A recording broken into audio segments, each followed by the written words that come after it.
बिस्मिल्लाहिर्रहमानिर्रहीम अस्सलाम वालेकुम। अक़सा मुज़म्मिल रेसिपीज़ और किचन हैक्स में खुश आमदीद। हमारी नई नई रेसिपीज़ और आसान टिप्स देखने के लिए हमारे चैनल को सब्सक्राइब करें, लाइक करें और शेयर करें।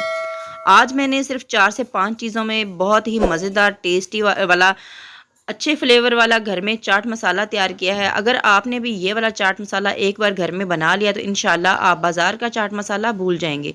तो चलें जी रेसिपी की तरफ चलते हैं। उससे पहले मेरा कोई भी बहन भाई चैनल पर पहली बार आए लाजमी चैनल को सब्सक्राइब करें, लाइक करें और शेयर करें और वीडियो को स्किप किए बगैर पूरा देखिएगा। तो चलें जी रेसिपी का आगाज़ करते हैं।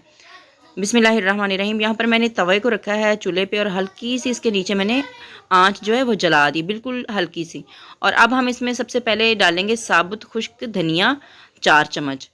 तो जो हम चावलों के लिए इस्तेमाल करते हैं चम्मच, ये उतना ही है इसका नाप। तो अब 4 चम्मच हम इसमें ज़ीरा डालेंगे। सिंपल सी चीज़ें जो हमारे किचन में मौजूद होती हैं उन्हीं से हम चाट मसाला तैयार करेंगे। और अब हम डालेंगे इसमें 4 चम्मच काली मिर्च। अगर आप ज़्यादा तीखा मसाला खाना चाहते हैं तो आप इसमें काली मिर्च थोड़ी ज़्यादा भी डाल सकते हैं। तो अब हमने इसमें चौथी चीज़ जो डालनी है ये है साबुत खुश्क सुर्ख मिर्चें। तो अगर आपके पास ये खुश्क मिर्चें ना हो, ये मैं जब हरी मिर्चें आती हैं उसमें से जो रेड हो जाती हैं उनको रख लेती हूँ, तो वो खुश्क हो जाती हैं तो फिर उनको इस्तेमाल कर लेती हूँ। तो अगर आपके पास ये मिर्चें ना हो तो आप इसकी जगह पे कुटी हुई लाल मिर्च, धड़ा मिर्च जिसको बोलते हैं, वो भी आप 2 चम्मच डाल सकते हैं। अगर वो भी नहीं है तो फिर आप इसमें पाउडर सुर्ख मिर्च भी डाल सकते हैं 1 चम्मच। तो अब हमने इनको अच्छे से हल्की आंच पे रोस्ट कर लेना है तकरीबन 2 से 3 मिनट तक। जब इसमें से अच्छी सी खुशबू आने लग जाए और इसका कलर थोड़ा चेंज हो जाए जैसा कि आप देख रहे हैं, तो फिर हम इसको नीचे उतार लेंगे। और अब हम इसको दूसरे बर्तन में डाल देते हैं ताकि ये थोड़ा ठंडा हो जाए।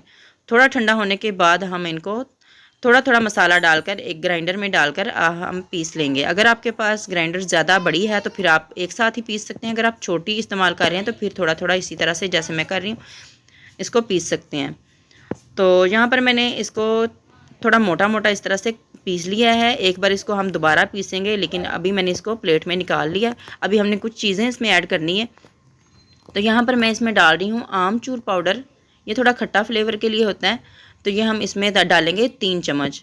आप अगर ज़्यादा खट्टा खाना चाहते हैं तो फिर इसमें आप 4 चम्मच डाल सकते हैं। तो यहाँ पर मैंने ये लिया है खुश्क अदरक का पाउडर, जिसे हम सूंड का पाउडर भी कहते हैं। सूंड पाउडर जो हम पंसारी से भी लेके आते हैं, आम दुकानों पर भी मिल जाता है।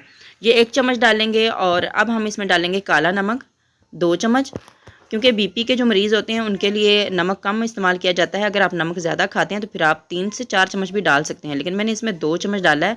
अगर आपके पास काला नमक ना हो तो आप दूसरा नमक सिंपल जो घर में होता है वो भी डाल सकते हैं। तो हल्का से इसको एक बार मिक्स कर लेते हैं और दोबारा से इसको फिर से मैं ग्राइंड कर रही हूँ। तो ग्राइंड करने के बाद आपको दिखाती हूँ। तो ये देखिए माशाल्लाह इसको मैंने दोबारा से ग्राइंड कर लिया है। बहुत ही टेस्टी सा हमारे पास चाट मसाला तैयार होकर आ गया है। अगर आपने ये बना लिया तो आप एक बार इस्तेमाल कर लेंगे तो इंशाल्लाह बाज़ार का मसाला भूल जाएंगे। इसका बहुत ही टेस्टी मज़ेदार सा फ्लेवर है। अब मैं आपको इसको बोतल में डालकर दिखा रही हूँ। इंशाल्लाह आपको आज की छोटी सी रेसिपी पसंद आई होगी। पसंद आई हो तो दुआ में याद रखिएगा। अल्लाह ताला आपको आपकी फैमिली को हमेशा खुश रखे। अल्लाह हाफिज़।